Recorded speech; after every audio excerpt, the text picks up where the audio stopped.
Michael Tipper is a consultant, teacher, and public speaker. He specialises in memory and promotes techniques to improve it. Can you tell us a little bit about yourself and what exactly you do? Sure. Well, my interest at the moment is probably better if I describe who I am, really. And I'm someone who has a balance of creativity and process. And that's come through my background as an engineer. I was in the military, in the Royal Navy for 16 years in the submarine service, doing systems and processes and managing teams.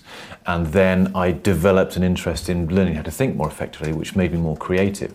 So the blend of those two skills are the things that I use in the work that I do now. And that's ranged from teaching kids how to learn, helping people become better at their leadership, consulting, writing books, and helping people use their minds more effectively. Is it quite a common mistake among people to think that they've got a bad memory when it's actually something else? Many people come to me and say, I've got a poor memory.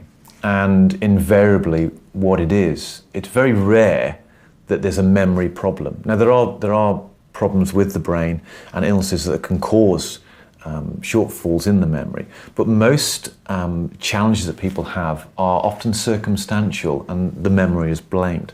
To give you an example, a common problem is someone will come home and the keys go on the table, wherever they put the keys. The following day they get up and they go into work and they can't find the keys. Where are the keys? I can't find my keys. I've forgotten where I put my keys. My memory must be going.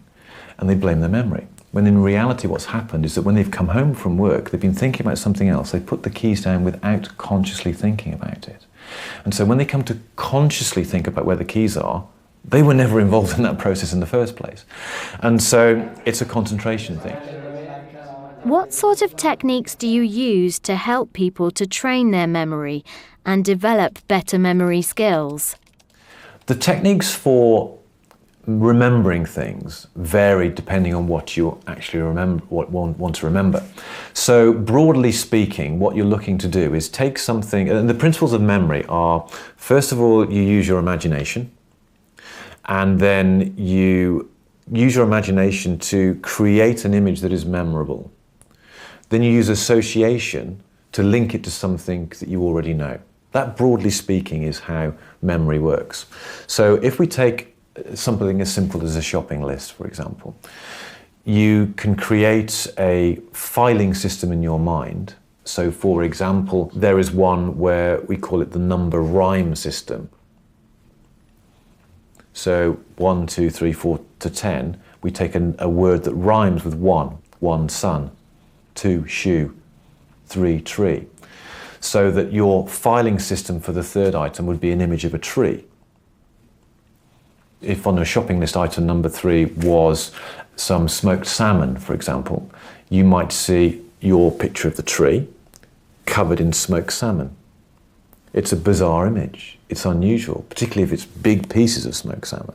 So those are the principles that you apply, the imagination and the association, and you make it outstanding. So you make this really weird image that's likely to be easy to recall. So having created that image, when you're in the shops and you go through, okay, I've got item number 1, which was linked to your image of the sun, item number 2, which was linked to your image of the shoe. Oh, what's item number 3? Okay, oh, it's a tree, smoked salmon, get my smoked salmon. So that in principle is how most of the techniques work. And there are a variety of ways to create that filing system. So number rhyme, I've just said, number shape. So numbers, so 2 could look like a swan. 4 could look like the sails of a yacht. 5 could be a big hook. 6 could be the trunk of an elephant, for example. Then beyond that, you get into more sophisticated systems that start playing around with the number systems. You then start looking at things called, some of these techniques are very old. There's the Greek loci system or the Roman room system. They're the same system. So the room that we're in, for example, now could be a filing system. So we have the sofa, we have the chair, we have the fireplace, we have the window, we have the door. Those are fixed items.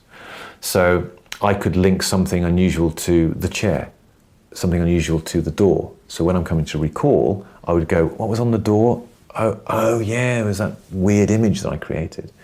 So that's fundamentally how it works. Now, there are other variety of techniques as well. Mind mapping is a very powerful memory tool as well. So if I gave you some information that was across several pages of text and then gave you the mind map, or said to you, mind map that, the process of you doing that, because you're analysing, because you're synthesising, because you're summarising, because you're organising, will create a memory trace that is more than if you just copied.